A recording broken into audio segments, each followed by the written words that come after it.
Hi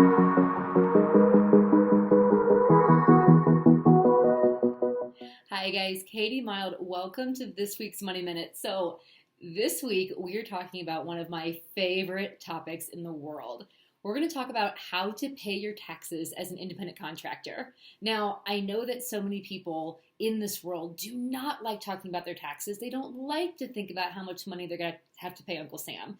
But here's the deal. You have to face the music. I've seen too many independent contractors work incredibly hard, bring in incredible commission checks, and then be in deep, deep trouble when tax season comes around the following year and they don't have the money because they spent it all. So today I'm going to take you through a few tips and tricks to get organized, get ready for paying your estimated quarterly taxes, and give you a better idea of how you can break down your commission checks and what you can do to make sure that you stay on top of your game and keep growing your business and growing your wealth. So if you're interested in that, keep on watching. Here we go. Of course, before we dive into talking about taxes, I need to give one quick disclaimer.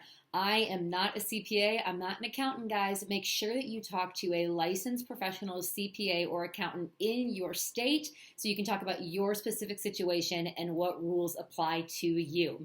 And with that, let's dive in. All right. So the first thing that we have to ask is when you have a commission check that comes in, where does it go? So many independent contractors make the mistake of getting a check, putting it immediately into their personal bank account, and then spending like crazy. And that's not going to help anything. Okay, so the first thing you have to do is you have to go, when I get a commission check, when I earn something, and either I get the paper check or it's directly deposited, what do I do with it? So my recommendation right off the bat, you need to set aside a percentage for taxes. First thing, number one, set up a separate bank account. This should be separate from your personal checking and savings accounts. Label it taxes, set aside, do not touch. Label it whatever you need to make sure that you do not rob this bank account once money's in it, because it's for one entity only and it's not you, it's for Uncle Sam, okay? So make sure that you set aside a percentage for taxes. Now, this is where it's crucial. You've got to talk to your CPA in your state to help you determine what your percentage looks like. Remember, you're looking at federal taxes, state taxes. In some areas, you're also looking at local city taxes. So you need to understand and have that conversation with your tax professional to determine how much off the bat you set aside. That's bucket one. The next bucket, set aside a percentage that's going to go right back into your business.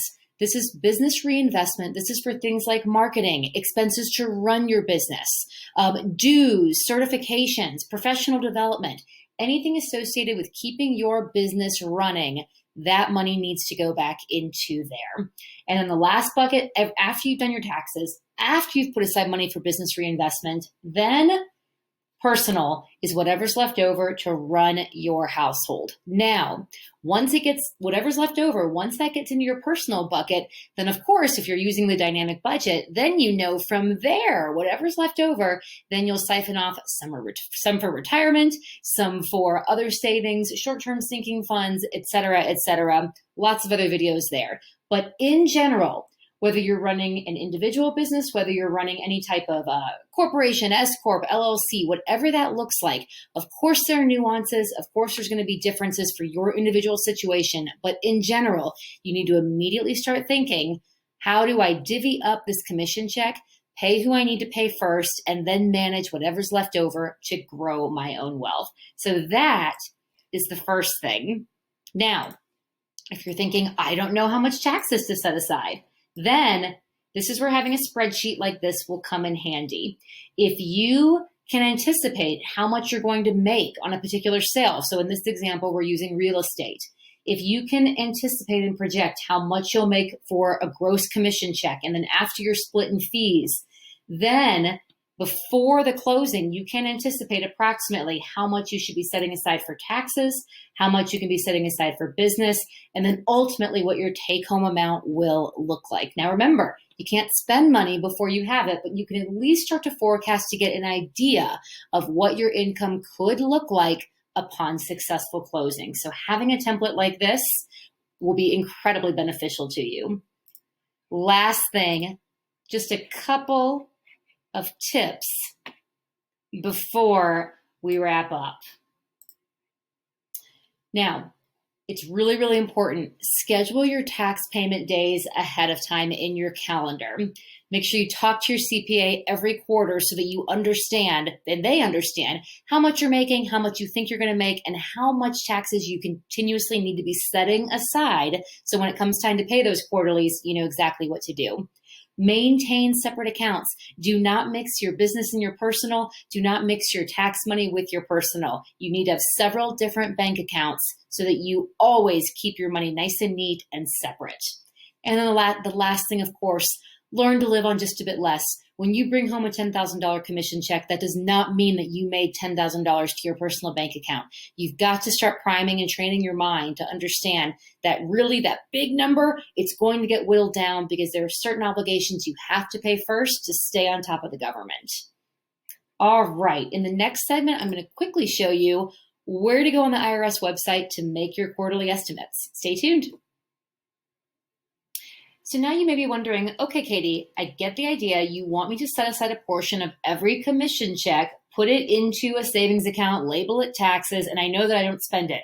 But then what do I actually do? How do I pay my quarterly estimates? Remember, when you're an independent contractor, you're actually required to check in with the government and make payments throughout the year on your estimated taxes. So I'm going to quickly give you an overview of what that general process looks like. And again, you will want to talk to your tax professional to get more specifics on your situation because everybody's situation will be a little bit different. So the first thing is for any of this kind of information, if you need a good place to start, you can always go to irs.gov, okay? So the first thing I've pulled up here you can see is when to pay estimated taxes. Now this is for 2021. It gives the payment period for when you actually receive payment of when the due date of the estimated taxes is. So for January through March, April 15th deadline. April through May, a June deadline, June through the end of August, a September deadline, and September through the end of the year, January 15th of the next year is when those quarterly estimates are due. Now, again, you can scroll through and look for more additional guidance on your situation, depending on the way your company may be formed, depending on the industry that you may be in, you may have slightly different rules, dates, and deadlines that apply to you. That's why it is so important to check in with a professional to look at your own situation. But in general, for many of us, these dates are what you need. So what I recommend doing when you know your quarterly one, your Q1, estimated taxes are coming due and they need to be paid by April 15th, go ahead and put a date in your calendar, maybe for a week before, that says, this is when I'm going to sit down and actually go through the motions and pay it. That way, you're not waiting until the last minute, you're not sweating it, and you don't risk getting any penalties from the government because of a late payment. Now, that was that. Now, if you go to irs.gov and you're going, okay, well, I'm ready to make a payment. What do I do? Type in irs.gov, go to make a payment, and it's going to load right now. And then you're going to go to pay your taxes now. Ideally, you'll probably want to set up an account with the IRS ahead of time, but you can go to pay your taxes now. You can pay with a direct pay from your bank account, or you can put it on a debit or credit card. If you can, I highly recommend you do it through a bank account. When you do a debit or credit card, it's quick, but they charge you a convenience fee, and those convenience fees add up. So just be careful. So let's say you're going to go with bank account. So you click that, and then you go to make a payment. And then you'll fill out your information. Now, reason for payment, you're going to go to estimated tax. And estimated tax is what you're trying to do. And then you'll continue through and you'll answer these questions. So let's just run this through real quick. Estimated tax for a 1040 ES, that's an estimated tax. And let's say I'm doing it for 2021. And then I hit continue.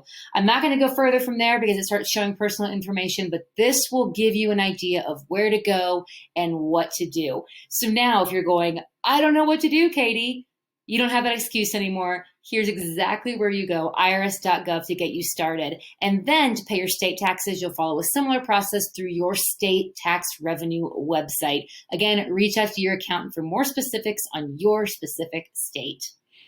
So there you have it, a quick breakdown of if you are an independent contractor, how to set up your commission check structure, how to reinvest in your business, and how to set up your quarterly tax payments so that you stay on great terms with the government, you stay on top of your bookkeeping, and your business can keep chugging forward. So that is all for this week's video. If you have any questions or comments, put them down below. I'm always reading those and following up. And go ahead, ring the bell to subscribe. I hope you all have a great weekend. Go ahead and pre-program in your quarterly tax payment dates now, and have an awesome weekend. More to follow. Talk to you later. Bye.